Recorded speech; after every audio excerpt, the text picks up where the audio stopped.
Southern Africa's finest source of quality engineering components and expertise. BMG.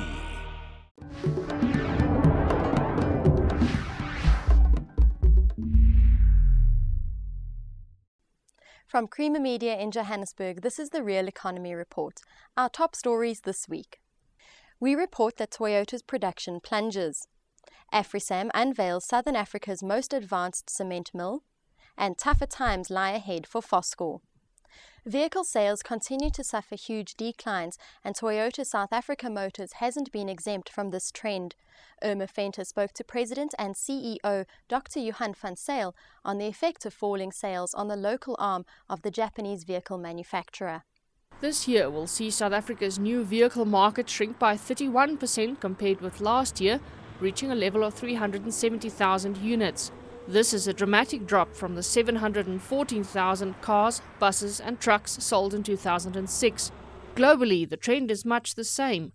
With a production capacity of more than 200,000 units, Toyota South Africa Motors President and CEO Dr. Johan van Zyl says the company's Durban plant, which manufactures vehicles for the local and export markets, will be hard hit. Our major markets are Europe and Africa, and both those markets have declined significantly. And if we look at the decline in the markets, our exports will be down by more than 40% this year. And it's very difficult to forecast when will it change, because it will all depend on the recovery in the European market and the African market. The African market decline slightly lagged that of the European market or even the South African market. Also, what's happened with the decline in the markets, which we've experienced, is the stock build-up phase, which happened especially in Europe. And what we see now is the stocks have been depleted now. It's coming back to normal levels in certain countries, and that slowly but slowly there will some orders start flowing through again. You know, based on domestic market and the export markets, we will use approximately 50% of our capacity this year. So this had a magnificent impact on us. It's a huge impact. But hopefully we'll see some recovery again next year. You know, we do expect the domestic market to stabilize now for the remainder of the year, then pick up slowly in 2010. Van Zyl expects local sales to start showing some signs of recovery in 2010, but he is hopeful 2013 will deliver better results when the record number of vehicles sold in 2006 will be in need of replacement.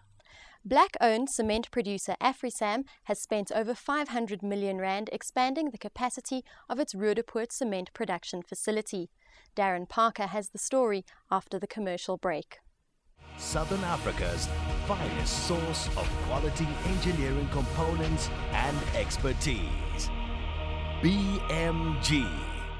Black-owned cement producer Afrisam has spent over 500 million rand expanding the capacity of its Roodepoort cement production facility, which was officially unveiled last week. The expansion project, which began in May 2007, featured the installation of a vertical roller mill to grind the clinker into cement, singularly increasing the plant's milling capacity from 80 tons an hour to 200 tons an hour. VRM technology has been successfully employed in the milling of raw materials going into the cement manufacturing process at the clinkerization stage. It is only recently that sufficient progress was made in milling cement or clinker to cement in the VRM process. All in all, it is the way to go, looking at the future in terms of carbon footprint, reducing your reliance on natural resources and reducing energy consumption.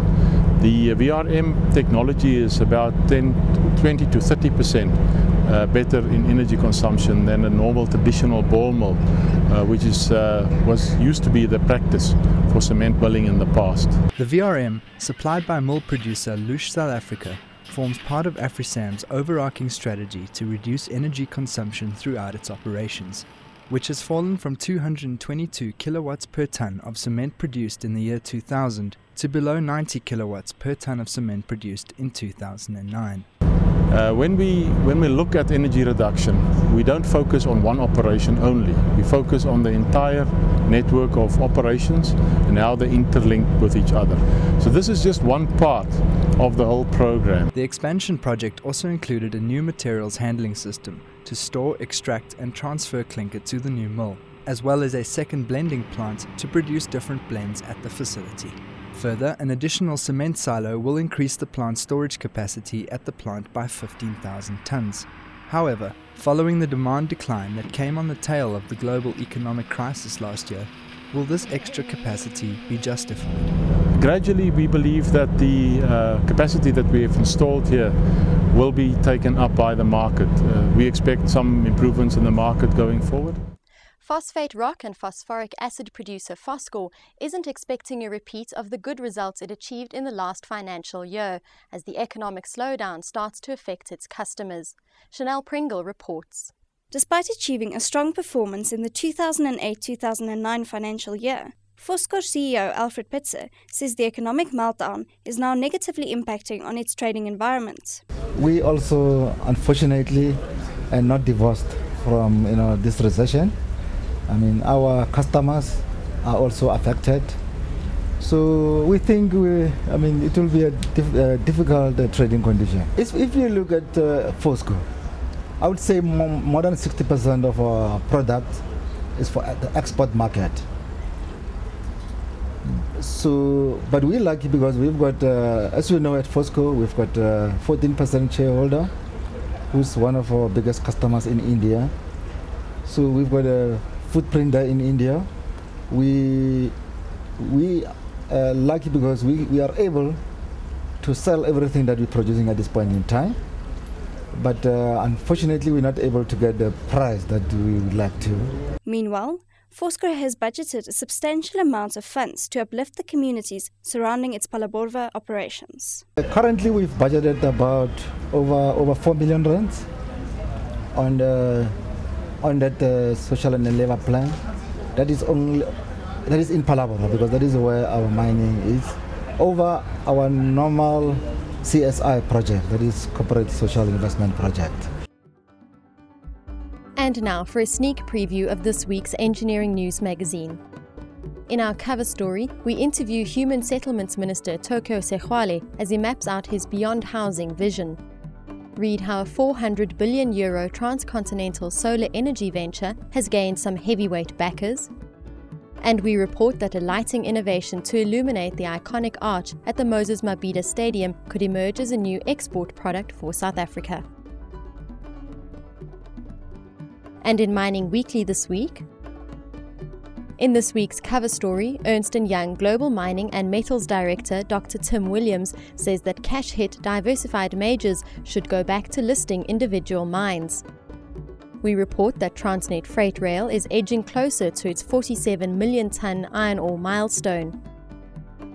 And International Bar Association Mining Law Chairperson Peter Leon says most African mining jurisdictions are moving away from nationalization and more towards a market economy.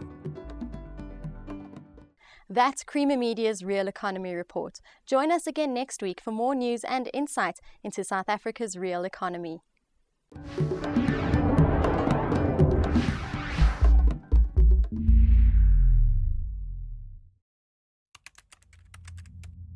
Creamer Media's Mining Weekly delivers unmatched insight into Africa's premier industry. Breaking news, visit miningweekly.com. Creamer Media's Mining Weekly, empowering mining.